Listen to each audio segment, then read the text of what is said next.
खूब शीघ्र नुआ रूप पाइब ब्रह्मपुर एमकेसीजी मेडिकल मेडिकल रे वर्तमान 1500 शज्या रहित बेले एहाकु वृद्धि करा जाई 3000 कराजिबो आउ शज्या को नहीं रोगी समस्या रे पड़िबे नाही।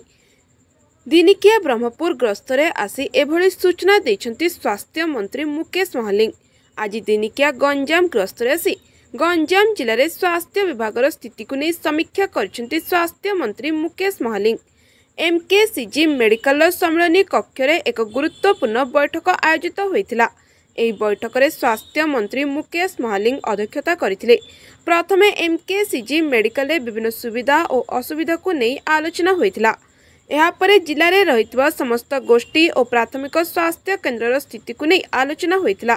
विभिन्न मेडिकल रे डाक्तर नर्स सरंजाम समस्या को नहीं मंत्री को जणाइतिले। विभिन्न मेडिकल कर्मचारी माने समस्त अभियोग को शुणिया परे एहार खूब शीघ्र समाधान कराजियो बोली मंत्री सेमानंकु प्रतिश्रुति देथिले।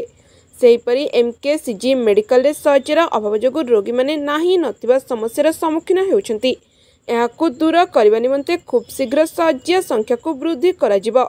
वर्तमान प्राय 1500 शज्या विशिष्ट मेडिकल रहित बेले एहाकु वृद्धि करा जाई 3000 कराजिबो।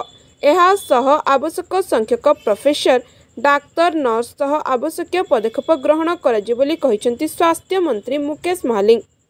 देखंतु आमे बरहमपुर मेडिकल कॉलेज गोटे बहुत सर्वपुरातन मेडिकल कॉलेज 1962 रे हितला एवं ताकू रिडेवलपमेंट करिवार आवश्यकता रही कारण जनसंख्या वृद्धि संगे संगे साउदर्न रीजन रो एटा होची आस्थार केंद्र बरहमपुर मेडिकल कॉलेज। आम सरकार नवा सरकार आसला परे जो आशा भरोसा गंजामवासी देइछंती ताको निश्चित भाव रे आगामी दिन रे एटा गोटे भव्य दिव्य हॉस्पिटल रे परिणत करिया पई आम सरकार तरफ पदक्षेप निया जाउछि एवं आमे एबे अछंती प्राय पाखापाखि 1500 बेड ताकू आमे 3000 बेड कैपेसिटी करी गोटे बड़ आउ टिके कैपेसिटी बढ़ेबू नुआ टेक्नोलॉजी सहित चिकित्सा व्यवस्था को जोड़ा हबो एगुला गोटे परिकल्पना करिया पई ग्राउंड रियलिटी कोन अछि ताको देखा निश्चित भाव में आम 3000 बेड स्ट्रेंथ बढ़ेबू माने से अनुसार असिस्टेंट प्रोफेसर डिपार्टमेंट रो स्ट्रेंथ अपन पैरामेडिकल स्टाफ नर्सिंग ऑफिसर्स एबे मिनिस्ट्रियल स्टाफ ए सब जिन बढ़िबो एना न्यूरोलॉजी एकदम स्वीकार करछि अछि ताकू त आमे एबे